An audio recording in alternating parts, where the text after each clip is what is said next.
Kisah makam Habib Luar Batang dan kekaromahannya. Asal-usul Masjid Luar Batang dan kisah Habib Husain bin Abu Bakar Al-Idrus. Masjid ini terletak di kawasan Penjaringan, Jakarta Utara. Kata Masjid Luar Batang yang terletak di Jalan Luar Batang, Gang 5 nomor 1, Kelurahan Penjaringan, Jakarta Utara ini banyak didatangi ribuan peziarah setiap harinya. Karena di dalam kompleks masjid itu terdapat ruang makam keramat Al-Habib Husain bin Abu Bakar Al-Idrus dan asistennya, seorang keturunan Tionghoa bernama Habib Abdul Qadir. Sejarah berdirinya kompleks keramat itu berawal dari kedatangan seorang pemuda tampan berasal dari belahan Jazirah Arab. Tepatnya di daerah Hadramaut, Yaman Selatan, datang ke Batavia pada 1736 Masehi atau awal abad ke-18. Pemuda yang dilahirkan dalam keadaan yatim itu hijrah ke Batavia melalui pelabuhan Sunda Kelapa. Pada saat itu pelabuhan Sunda Kelapa termasuk bandar yang paling ramai di Pulau Jawa. Di tempat itulah ia menyiarkan agama Islam dan banyak penduduk yang datang untuk mohon doa. Semasa hidup, Habib Husain belum pernah menikah sampai akhir hayatnya pada Kamis 17 Ramadan 1969 Hijriah atau bertepatan dengan 27 Juni 1756 Masehi dan usia kurang lebih 30-40 tahun. Pada saat meninggalnya Habib, ketika itu pemerintah Belanda melarang jenazah Habib Husain dikuburkan di tempat tinggalnya dan mengharuskan orang asing dikuburkan di Tanah Abang. Namun, sudah 3 kali bolak-balik mengusung Kurung Batang ke kuburan Tanah Abang, tetapi Kurung Batang yang semula ada jenazah Habib Husain sampai di kuburan Kurung Batang kosong. 7 karomah Habib Husain Luar Batang yang cukup populer di kalangan masyarakat.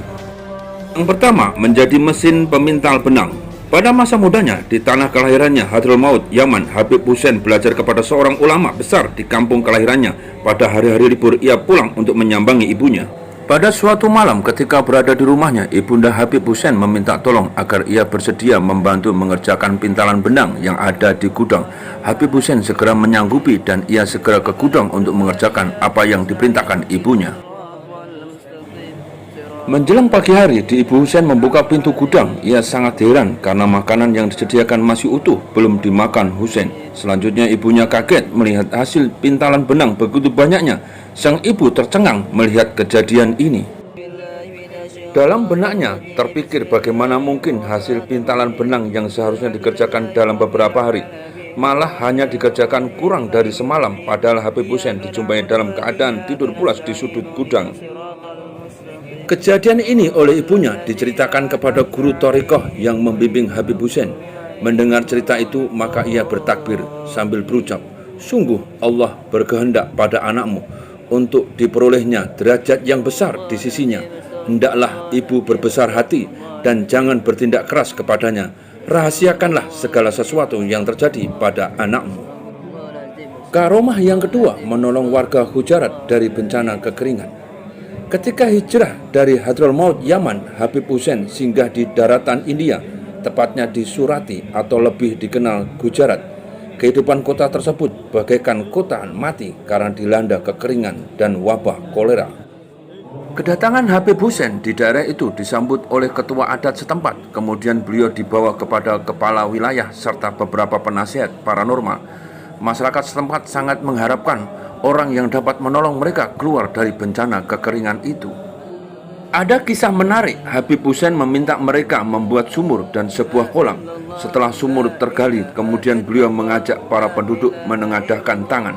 Seketika itu turunlah hujan yang sangat deras memenuhi sumur itu. Atas izin Allah, hujan turun sangat lebat membasahi seluruh daratan yang tandus. Sejak itu pula tanah yang kering berubah menjadi subur. Warga yang terserang wabah penyakit pun sembuh setelah mandi di kolam tersebut. Kota yang dahulunya mati kini berangsur makmur dan masyarakatnya hidup sejahtera. Banyak warga berbondong-bondong belajar agama Islam. Habib Husain ketika itu masih sangat muda, diperkirakan usianya masih 25 tahun. Kekaromahan yang ketiga, melindungi tawanan hingga masuk Islam. Dari Gujarat, India, Habib Husain melanjutkan hijrahnya ke Asia Tenggara untuk menebarkan dakwah Islam. Beliau menuju Pulau Jawa dan menetap di tanah Batavia, Jakarta. Pada masa itu Jakarta dalam jajahan pemerintah VOC Belanda. Pada suatu malam, Habib Hussein dikejutkan oleh kedatangan seorang yang berlari mencari perlindungan karena dikejar tentara VOC. Dengan pakaian basah kuyup, ia meminta perlindungan karena akan dihukum mati. Ia adalah tawanan dari sebuah kapal dagang Tionghoa. Esok harinya datanglah pasukan berkuda VOC ke kediaman Habib Hussein untuk menangkap tawanan itu. Namun beliau menolak melepaskan tawanan itu sambil berkata, "Aku akan melindungi tawanan ini dan aku adalah jaminannya." Rupanya ucapan itu membuat pasukan VOC ketakutan. Semua menundukkan kepala dan akhirnya pergi.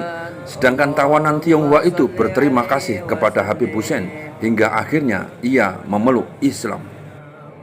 Karomahan yang keempat, menjadi imam di penjara. Dalam waktu yang singkat, banyak orang datang belajar Islam ke rumah Habib Hussein. Banyaknya warga yang datang membuat penguasa VOC khawatir akan keamanan. Akhirnya Habib Hussein beserta beberapa pengikut ulamanya ditangkap dan dimasukkan ke penjara Glodok. Bangunan penjara itu juga dikenal dengan sebutan Seksi 2. Rupanya dalam tahanan, Habib Hussein ditempatkan dalam kamar terpisah dan ruangan yang sempit, sedangkan pengikutnya ditempatkan di ruangan yang besar bersama tahanan yang lainnya. Polisi penjara dibuat terheran-heran karena di tengah malam melihat Habib Hussein menjadi imam di ruangan yang besar, memimpin sholat bersama-sama para pengikutnya. Hingga menjelang subuh, masyarakat di luar pun ikut bermakmum. Anehnya, dalam waktu bersamaan pula, polisi penjara melihat Habib Hussein tidur nyenyak di kamar ruangan yang sempit itu dalam keadaan tetap terkunci.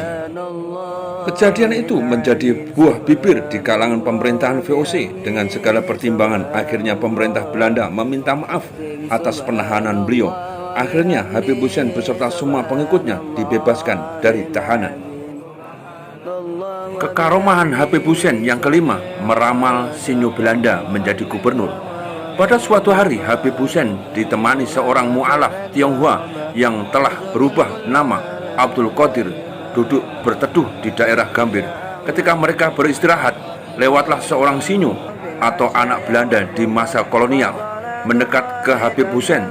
Seketika Habib Hussein menghentakkan tangannya ke dada anak Belanda tersebut.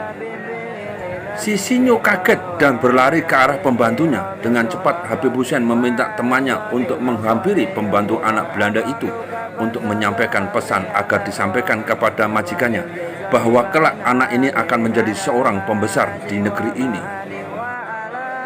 Seiring berjalannya waktu, anak Belanda itu melanjutkan sekolah tinggi di negeri Belanda. Kemudian setelah lulus, ia dipercaya dan diangkat menjadi gubernur Batavia. Ramalan Habib Hussein menjadi kenyataan. Kekaromahan Habib Hussein yang keenam adalah hadiah uang dibuang ke laut hingga sampai kepada ibunya. Gubernur Batavia yang pada masa kecilnya pernah diramal Habib Hussein akan menjadi orang besar di negeri ini, ternyata benar adanya. Rupanya gubernur muda itu menerima wasiat dari ayahnya agar ia membalas budi dan tidak melupakan jasa Habib Hussein. Akhirnya gubernur Batavia menghadiahkan beberapa karung uang kepada Habib Hussein. Uang itu diterimanya, namun beliau membuangnya ke laut. Setiap menerima uang dari sang gubernur, Habib Hussein selalu membuangnya ke laut. Gubernur yang memberi uang menjadi penasaran dan akhirnya bertanya mengapa uang pemberian selalu dibuang ke laut. Habib Hussein menjawab bahwa uang itu dikirimkan untuk ibunya yang di Yaman. Gubernur itu pun makin dibuat penasaran. Ia memerintahkan penyelam untuk mencari karung uang yang dibuang ke laut. Tak satu keping uang pun ditemukan. Selanjutnya Gubernur Batavia berupaya untuk membuktikan kebenaran ucapan Habib Hussein itu. Ia mengutus seorang ajudan ke Yaman untuk bertemu dan menanyakan kepada ibu Habib Hussein. Sekembalinya dari Yaman, ajudan gubernur melaporkan bahwa benar adanya ibu Habib Hussein telah menerima sejumlah uang yang dibuang ke laut pada hari dan tanggal yang sama.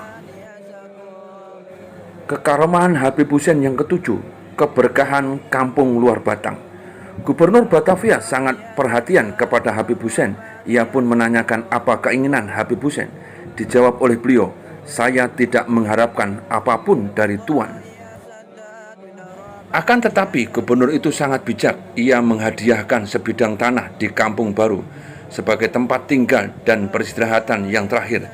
Habib Hussein meninggal dunia pada hari Kamis tanggal 17 Ramadan 1169 atau bertepatan tanggal 27 Juni 1756 Masehi. Sesuai peraturan pada masa itu bahwa setiap orang asing harus dikuburkan di pemakaman khusus yang terletak di Tanah Abang. Sebagaimana layaknya jenazah Habib Hussein diusung dengan keranda. Ternyata sesampainya di perkuburan, jenazah Habib Hussein tidak ditemukan di dalam keranda. Ajaibnya, jenazah Habib Hussein kembali berada di tempat tinggalnya semula. Pengantar jenazah mencoba kembali mengusung jenazah Habib Hussein ke perkuburan yang dimaksud, namun jenazah Habib Hussein tetap saja berada di tempat tinggal semula. Akhirnya, para pengantar jenazah memahami dan bersepakat untuk memakamkan jenazah Habib Hussein di kediamannya sendiri. Kemudian orang-orang menyebutnya Kampung Baru Luar Batang dan kini dikenal sebagai Kampung Luar Batang. Untuk diketahui, semasa hidupnya beliau pernah melanjutkan perjalanan dakwahnya ke Cirebon. Dalam perjalanan dakwahnya itu, beliau menikah dengan seorang syarifah dari marga bin Yahya bernama Aminah. Kemudian melahirkan seorang putri yang diberi nama Fatimah. Syarifah Fatimah binti Hussein Abu Bakar al-Idrus kemudian dinikahkan dengan Syed Toha bin Yahya yang diakui kealimannya. Beliau menjadi guru para sultan, adipati, dan senopati di wilayah Jawa. Karena itu beliau diberi gelar oleh keraton dengan nama Kanjeng Raden Tumenggung Ronggo Prawiro Kusumo. Karena sebelum menetap di Mataram, beliau pernah tinggal di Pakistan, India, dan Penang, Malaysia. Nasab beliau bersambung kepada Nabi Muhammad SAW.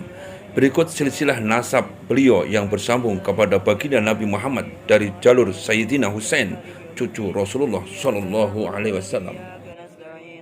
Habib Hussein bin Abu Bakar bin Abdullah bin Hussein bin Ali bin Muhammad bin Ahmad bin Hussein bin Abdullah al-Idrus bin Abu Bakar al-Syakran bin Abdurrahman al-Syagaf bin Muhammad Maula al-Dawilah bin Ali bin Alwi bin Muhammad al-Faqih al-Muqaddam bin Ali bin Muhammad Sahib Mirbat bin Ali Khalaq Qasam bin Alwi bin Muhammad bin Alwi bin Ubaidillah bin Ahmad al-Muhajir bin Isa bin Muhammad an-Naqib bin Ali Uraidi bin Ja'far Shadiq bin Muhammad al-Bakir bin Ali Zainal Abidin bin Hussein bin Ali bin Abi Thalib suami Fatimah Az-Zahra binti Nabi Muhammad SAW.